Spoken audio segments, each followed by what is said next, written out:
Good morning. We're going to try something new here this morning. I had occasion several months ago to see part of a video of a chapel message I gave at work recently. And given that, like this sermon, I was just reading it, it was really obvious that I was staring down the entire time, and inasmuch as I'd like not to be known as a navel gazer, I thought perhaps we would switch things up. Again, I'll still be reading this word for word off my manuscript, but maybe it'll be less obvious this way. Now, I've received a word regarding this morning's message, 2 words, in fact, and neither were from the Lord. The first was from my wife, who's teaching Sunday school, and told me to make sure that we don't go too long. So we'll endeavor to talk fast this morning, but that tends to come pretty naturally. And then the other was just this morning from Guy Platter, who asked that I not make him look bad. I'm not entirely certain what he meant by that, but I think we all know he doesn't really need my help with that anyway. So.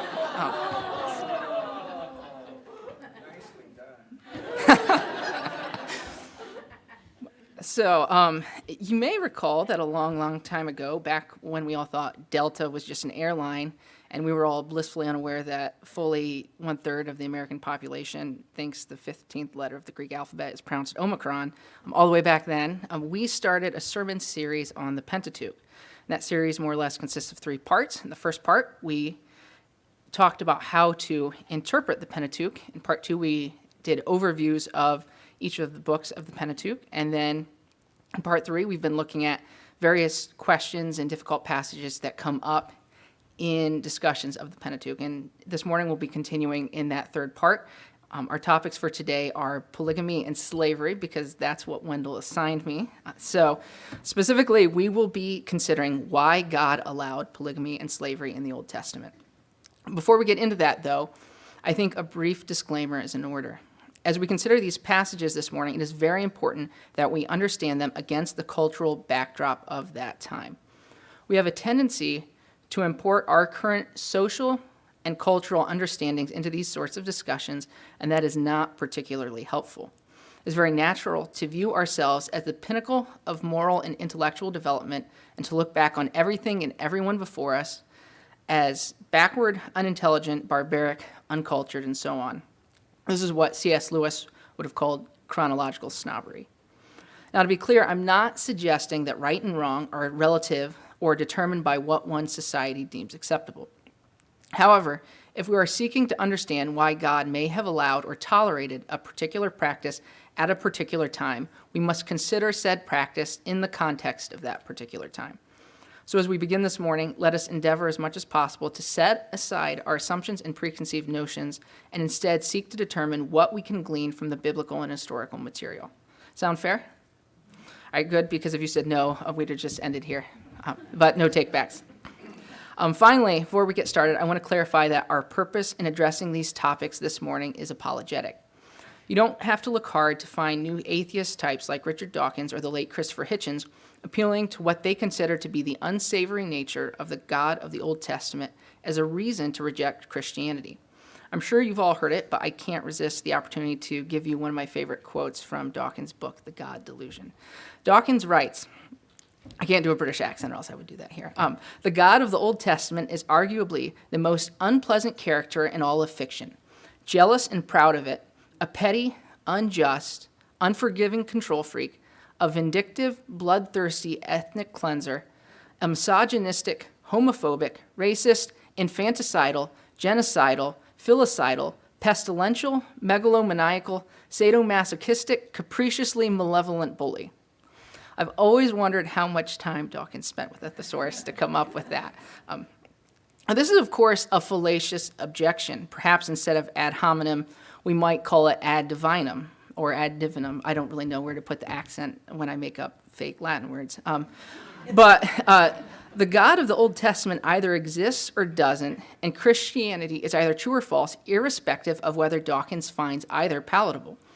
If being likable were a prerequisite for existence, I submit there would be a lot fewer people in the world. Dawkins' ability to Google synonyms for big meaning head and string together vast lists of pejorative epithets, while perhaps rhetorically impressive, is as irrelevant to God's existence as my opinion of whether Genghis Khan was a nice guy is to whether, in fact, he really existed. However, inasmuch as these sorts of objections may serve as stumbling blocks to the faith for some, we need to be prepared to answer them. In some cases, pointing out the fallacious nature of the objection may be sufficient, but in other cases, we will need to be prepared to enter into a cautious discussion of why God may have allowed practices like slavery and polygamy. I say cautious discussion because in the absence of clear revelation, we must always take care not to speak for God.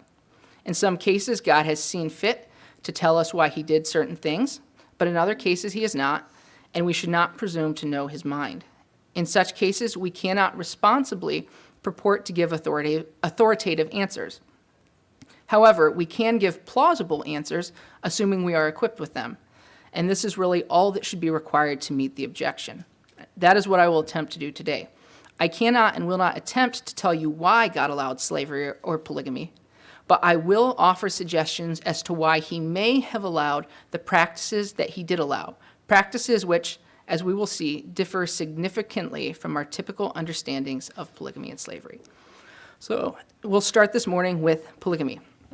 First, we should note that to ask the question, why did God allow polygamy in the Old Testament, assumes that polygamy is in fact wrong, or at least falls short of the ideal. After all, we don't ask, why did God allow friendship or barbecues or cheesecake? Because we think those things are good or at least morally neutral. As such, no particular reason for allowing those things is needed. So before we can answer the question, why did God allow polygamy, we first need to consider the question, is polygamy wrong? And if we actually look at the biblical evidence, I think the answer is definitely yes. I don't want to spend too much time on this morning, but we'll consider a few items briefly. First, the account of God's institution of marriage in Genesis tells strongly of an exclusive monogamous relationship. This account serves as a paradigm for what marriage is to be. When questioned about divorce, Jesus appeals to Genesis 2:24. For this reason, a man will leave his father and mother and be united to his wife, and they will become one flesh. The idea that one could simultaneously have this sort of a relationship with multiple other people is just silly. Likewise, the New Testament material seems to assume the ideal of monogamy. Where the relationship between a husband and wife is addressed, the singular is used. The New Testament also presents the relationship between husband and wife as analogous to the relationship between Christ and the church, and this comparison does not make much sense absent a monogamous marriage relationship. In 1 Timothy and Titus, Paul also lists monogamy as a requirement for eldership. We should note that the phrase translated husband of one wife in Timothy and Titus is literally something like one woman man. Thus, while this phrase might mean more than monogamy, that is, it also seems to be requiring fidelity, it cannot mean less. So to summarize quickly, it seems quite clear that the Bible presents marriage as a heterosexual, monogamous, exclusive relationship between one man and one woman. With that in place, we can return now to our question of why God allowed polygamy in the Old Testament. At this point, we need to clarify what we mean by allow. As we just briefly discussed, the creation account indicates God's design for marriage as an exclusive, monogamous, heterosexual relationship. Thus, God has already made known to the Israelites what marriage was intended to be, and by virtue of not conforming to that design, polygamy is disallowed, if you will. However, one might ask, why did God not explicitly forbid polygamy?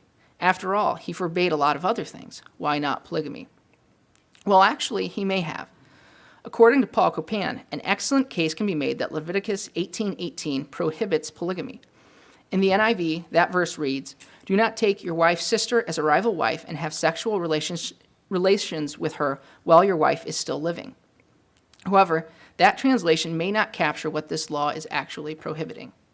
This law appears at the tail end of a list of anti-incest laws, and for that reason, it is typically lumped in with them and is not considered in discussions of polygamy in the Old Testament. However, it appears actually to serve as a transition between the anti-incest laws in Leviticus 18, verses 6 through 17, and the more general laws on sexual integrity that follow. Each verse in Leviticus 18, 7 through 17 begins identically, starting with the noun urwat, or something like that, which means the nakedness of, and then leads up to the command, you shall not uncover prohibited family members' nakedness. Also, with the exception of verse 9, in each of these verses, a reason for the prohibition is given. For example, she is your mother.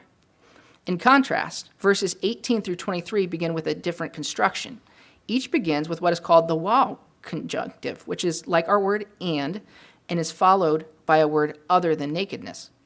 There are other differences in the structure of the Hebrew sentences as well that indicate that verse 18 belongs in the category of non-incest prohibitions found in verses 19 through 23 rather than the incest prohibitions found in verses 6 through 17. Note also that no reason is given for the prohibition given in verse 18, which we would expect if it were an incest prohibition. How then should we understand what verse 18 is actually prohibiting? First, we should note that in the law, or in the wording, do not take your wife's sister as a rival wife, the phrase translated wife sister is literally a woman to her sister. This phrase and its counterpart, a man to his brother, are used 20 times in the Hebrew scriptures, and never do they refer to a literal brother or sister. Rather, they appear to be idioms for one in addition to another. Further, the verb sarar, or to take as a rival wife, is found in noun form in 1 Samuel 1:6 in the story of Elkanah and his wife Hannah and the rival wife Peninnah. Hannah and Peninnah were not biological sisters, just two female Israelite citizens. Thus, it appears that what is being prohibited in Leviticus 18:18 is not taking of two sisters as wives, but the taking of another wife in addition to the first, that is, polygamy. This is the interpretation of this command taken by the Qumran community, which was established in the 2nd century BC and was responsible for the Dead Sea Scrolls. So, as we've seen, the creation account demonstrates God's design for marriage as an exclusive, monogamous, heterosexual relationship, and polygamy is likely forbidden in Leviticus 18:18.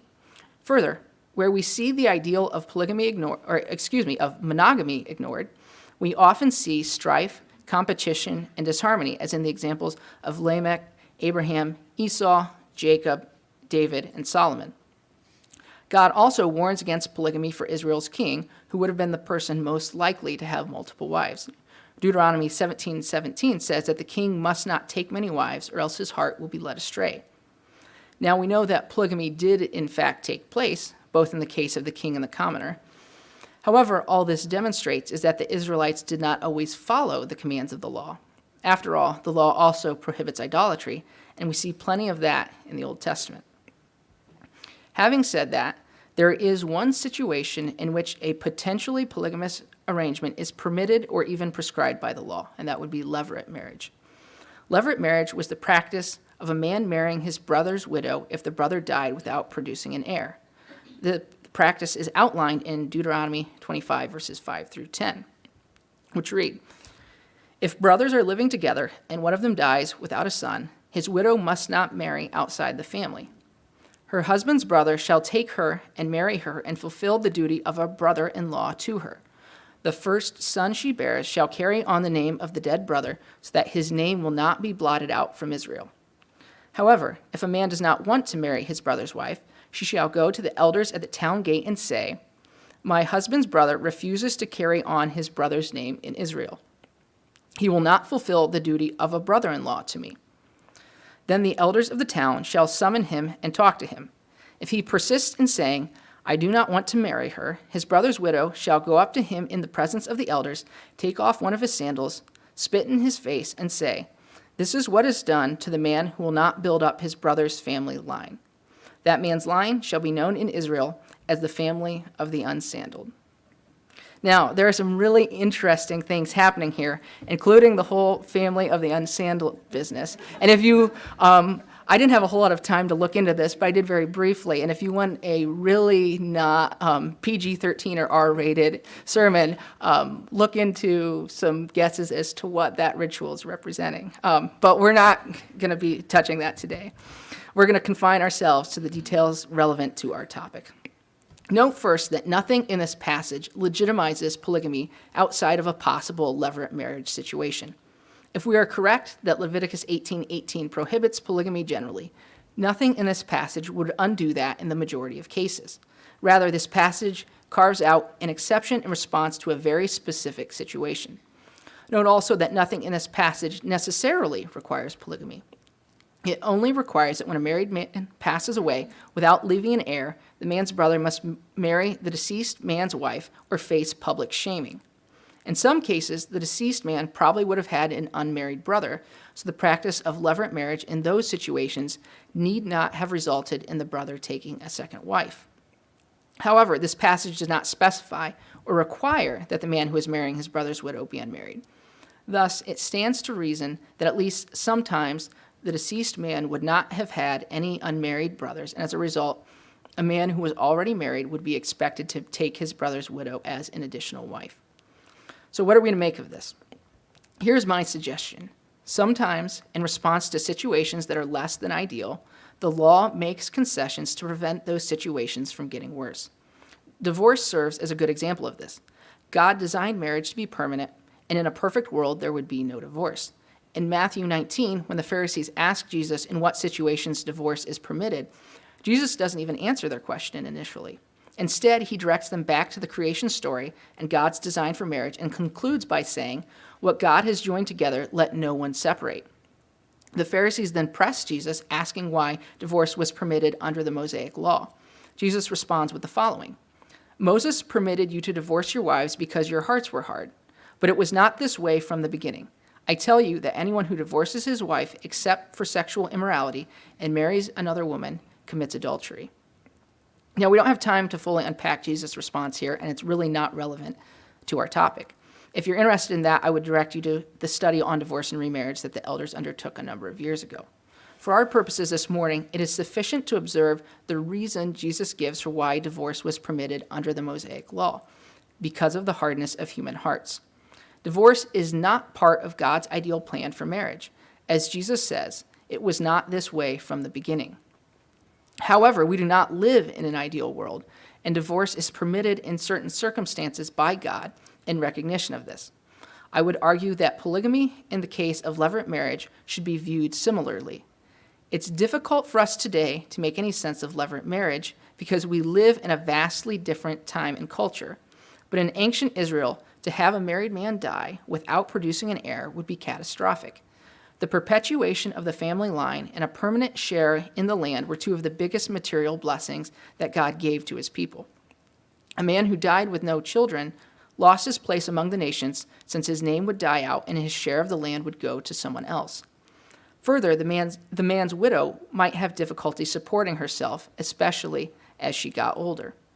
Levirate marriage provided a way for the deceased man's family line and land to be maintained, and for the man's widow to be provided for.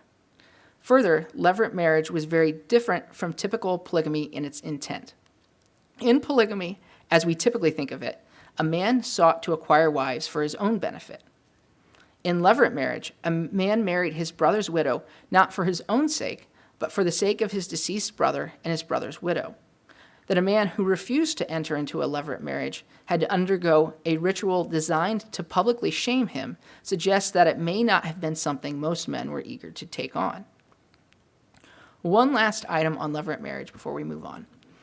Again, it may strike us that this whole arrangement seems like a really bad deal for the woman involved. After all, she's just lost her husband, and now she's apparently expected to marry her brother-in-law. Again, however, we have to try to escape our cultural blinders when we think about these things.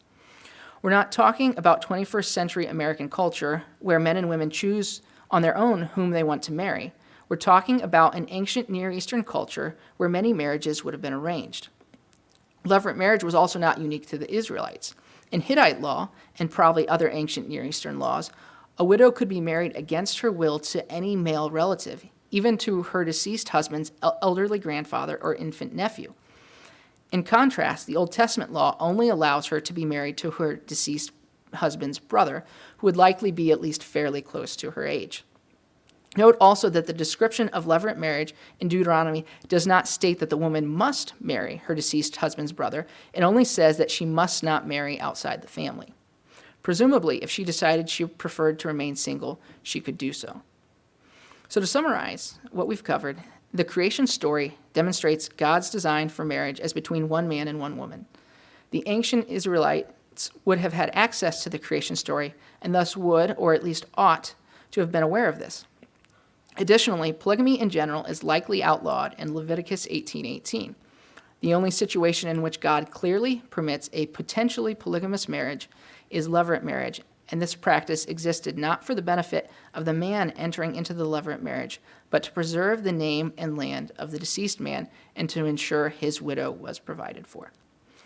All right, let's turn our attention now to another cheery topic, and that is slavery. To start, we need to make sure that we're clear what we mean when we use the word slavery. I would guess that for most of us, when we hear the word, we think of chattel slavery akin to the slavery of blacks in America prior to the Civil War. Chattel slavery is an involuntary arrangement where the slave is considered property and the slave owner exercises total rights over the slave's person and work. Now, in the interest of time, I'm going to take it as agreed that this kind of slavery is incompatible with the treatment owed to our fellow humans in light of their inherent dignity as beings created in the image of God. However, this is not the type of slavery we see described in the Old Testament. Rather, the slavery we see in the Old Testament is primarily debt servanthood. This would be fairly similar to the indentured servanthood in colonial America. As I'm sure many of you know, back in colonial times, many individuals could not afford the fare for passage from Europe to America. Consequently, they would contract themselves out, often working in apprentice-like situations, until they paid their debts. Debt servanthood in ancient Israel was much like that. In Israel, debt servanthood was entered into voluntarily because of financial desperation and was a temporary arrangement. If there were no poor, there would be no debt servanthood, at least of Israelites. It appears that the Old Testament law actually sought to prevent debt servanthood wherever possible. A good deal of legislation was given to protect and make accommodations for the poor. The poor were given the opportunity to glean the edges of fields or to pick remaining fruit after their fellow Israelites had harvested the land. The Israelites were also to lend freely to their poor brothers and sisters and were not to charge interest. Debts were to be automatically canceled every 7 years. Let's look briefly at Deuteronomy Chapter 15, verses 1 through 18, which address some of these topics. At the end of every 7 years, you must cancel debts. This is how it is to be done. Every creditor shall cancel any loan they have made to a fellow Israelite. They shall not require payment from anyone among their own people, because the Lord's time for canceling debts has been proclaimed. You may require payment from a foreigner, but you must cancel any debt your fellow Israelite owes you. However, there need be no poor people among you, for in the land the Lord your God is giving you to possess as an inheritance, he will richly bless you, if only you fully obey the Lord your God and are careful to follow all of his commands. For the Lord your God will bless you as he has promised, and you will lend to many nations, but will borrow from none. You will rule over many nations, but none will rule over you. If anyone is poor among your fellow Israelites in any of the towns of the land the Lord your God is giving you, do not be hard-hearted or tight-fisted toward them. Rather, be open-handed and freely lend them whatever they need. Be careful not to harbor this wicked thought. The 7th year, the year for canceling debts, is near, and so that you do not show ill will toward the needy among your fellow Israelites and give them nothing. They may then appeal to the Lord against you, and you will be found guilty of sin. Give generously to them, and do so without a grudging heart. Then, because of this, the Lord your God will bless you in all your work and in everything you put your hand to. There will always be poor people in the land. Therefore, I command you to be open-handed toward your fellow Israelites who are poor and needy in your land. If any of your people, Hebrew men or women, sell themselves to you and serve you 6 years, in the 7th year you must let them go free. And when you release them, do not send them away empty-handed. Supply them liberally from your flock, your threshing floor, and your winepress. Give to them as the Lord your God has blessed you. Remember that you were slaves in Egypt, and the Lord your God redeemed you. That is why I give you this command today.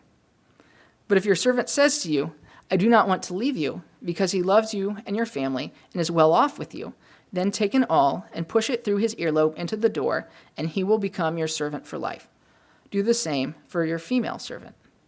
Do not consider it a hardship to set your servant free, because their service to you these 6 years has been worth twice as much as that of a hired hand. And the Lord your God will bless you in everything you do. Now, before anyone looks at the clock and freaks out, we're not going to exegete this passage verse by verse. We're just going to make a couple high-level observations. First, as we noted, this passage requires the canceling of all debts between Israelites every 7 years. This would have gone a long way toward preventing situations where Israelites became so destitute that they had no option but to sell themselves as servants. However, the passage also specifically notes that there need not be any poor Israelites. If the Israelites fully obey the Lord and follow all of his commands, he will bless them richly, so richly that no one would be poor. This is the ideal scenario. While that is the ideal, God clearly recognizes that this ideal will not be achieved. As verse 11 says, there will always be poor among you. The Israelites are commanded to be open-hearted toward the poor and lend them whatever they need. Even if the year for canceling debts is approaching and any amount lended out is unlikely to be repaid before it is forgiven, the Israelites are still to give generously to those in need. Even in spite of these things, though, or perhaps because of imperfect practice of these requirements, situations may still arise where individuals or families are so desperate that they have no option but to sell themselves as servants. In that case, they are to be set free after 6 years of service. The only time that this debt-servant situation would continue indefinitely is if the servant wanted to remain in his or her master's household instead of going free. Barring that, the servant is not only to be released, but to be supplied with gifts from the master. Now, this is already sounding not at all like what usually comes to mind when we think of slavery. However, there are additional features of Israelite debt servanthood that distinguish it from chattel slavery. The Old Testament law allows a person who had sold him or herself as a debt servant to be redeemed prior to the usual 7th-year release by a family member who is able and willing to pay the servant's debts. Leviticus 25:43 prohibits ruthless treatment of Hebrew debt servants. Exodus 21, verses 26 and 27 require that a servant be set free if the master injured the servant by gouging out an eye or knocking out a tooth. Exodus 21:16 and Deuteronomy 24:7 prescribe the death penalty for kidnapping of another person, whether the kidnapper's intention was to sell the person or to keep them, presumably as a slave. Deuteronomy 23, verses 15 and 16 require Israel to offer safe harbor to runaway slaves. These practices not only distinguish Israelite debt servanthood from typical chattel slavery, they also differ significantly from the practices of other ancient Near Eastern nations. For example, Hammurabi's code allowed masters to cut off the ears of disobedient slaves. It also demanded the death penalty for anyone who helped a runaway slave. Other law codes, such as the Lipit Ishtar, Ashuna, Hittite, and Babylonian laws, only imposed a fine for helping a runaway slave. But these codes still required that the slave be returned to his or her master. The Babylonian law code also allowed masters to disfigure recovered runaway slaves by branding them and having their ears slit. Now, what we've discussed so far is what the law says about when an Israelite sells him or herself as a servant to a fellow Israelite. To be fair, though, the law was different regarding foreign slaves. Unlike Israelite debt servants, foreign slaves did not have to be released after 6 years of service. Leviticus 25, verse 46 says that foreign slaves could be kept as slaves for life and bequeathed to one's children. However, there may be a bit more going on with the word foreigner here than meets the eye. According to Paul Copan, in the Old Testament, this underlying Hebrew word is associated with someone who is dangerous or hostile to what is good and to God's purposes for Israel. Foreigners are frequently associated with idolatry, hostility, or the enemy. Recall that Solomon married foreign wives that led him into idolatry. So, we are not necessarily dealing here with just any non-Israelite. Rather, this passage may be specifically addressing those non-Israelites who had no desire or intention of integrating into Israelite society. Some of these foreigners may have been prisoners of war that did not care for Israel's laws, and as such could pose a threat to Israel's safety. Given their recalcitrance, options for such people would have been very limited. However, other foreign slaves may have been people who freely came to Israel because even the prospect of indefinite servanthood in an Israelite household was preferable to the opportunities available to them in their native countries.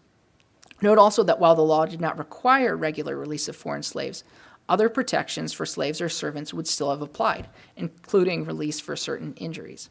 Further, we know that in some cases, foreign servants could become elevated even to the point of equality with Israelite citizens. For example, a descendant of Caleb named Sheshan gave his daughter in marriage to his Egyptian servant. So, to summarize, the slavery permitted in the Old Testament is quite different from what we probably think of when we hear the word slavery. Rather than chattel slavery, we might more accurately describe it in most cases as debt servanthood. God's ideal was that there would be no poor among Israel, in which case there would also be no debt servanthood. The law makes accommodations for the poor that would have helped them to avoid situations where they would need to sell themselves as servants. If an Israelite was left with no option but to offer him or herself as a debt servant, the law required that he or she not be treated harshly and be released after 6 years of service with gifts from the master. Israel was allowed to have foreign slaves that were not required to be released in the 7th year. However, these foreign slaves may have been individuals hostile to Israel, and we also have reason to believe that foreign servants who were willing to integrate into Israel could rise to the level of equality with Israelite citizens. Now, all of this still likely seems very foreign to our modern sensibilities.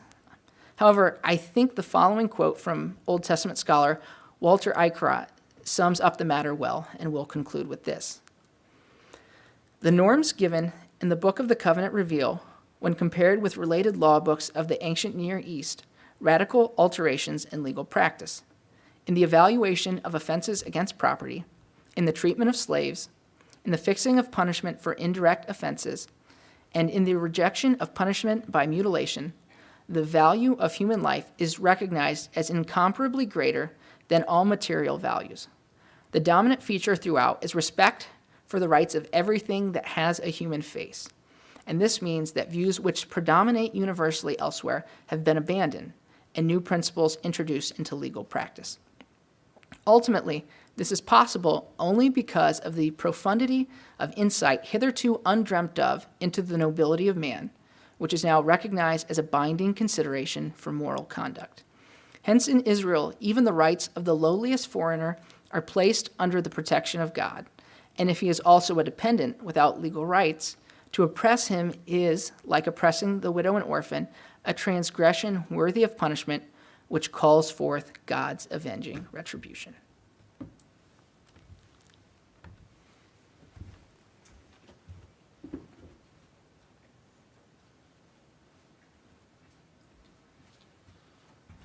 Let's stand. Now to the King, eternal, immortal, invisible, the only God, be honor and glory forever and ever. Amen. You're dismissed.